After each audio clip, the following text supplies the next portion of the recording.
আসসালামু আলাইকুম প্রিয় দর্শক মণ্ডলী ভাই বোনেরা, দেখুন এটা হলো দুধ কচু। প্রচুর ভিটামিন পুষ্টি আছে এই কালো দুধ কচুর মধ্যে। এটা খেতে অনেক সুস্বাদু। আপনারা এই কচু লাগাইতে পারেন বাড়ি আঙিনে আশেপাশে। মাশাআল্লাহ, এটা খেতে অনেক সুস্বাদু। আমি নিজেও খেয়ে দেখেছি, বিশেষ করে মাছ দিয়ে খুবই ভালো লাগে। এটা পাতাটাও ভর্তা বানিয়ে খাওয়া যায়। দেখেন, দেখতে অনেক সুন্দর, কালো কালারের, খয়েরি কালারের। আশা করি আপনাদের ভিডিওটি ভালো লাগবে। যদি ভিডিওটি ভালো লাগে অবশ্যই লাইক কমেন্ট শেয়ার করে দেবেন, আমার পাশে থাকবেন।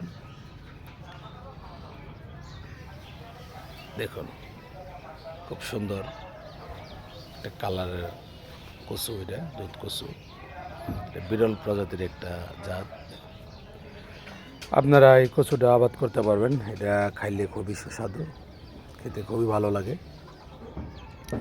আশা করি ভিডিওটি আপনাদের ভালো লাগছে। যদি ভালো লাগে অবশ্যই লাইক কমেন্ট শেয়ার করে দেবেন। আসসালামু আলাইকুম রহমতুল্লাহি ওয়া বারাকাতুহু।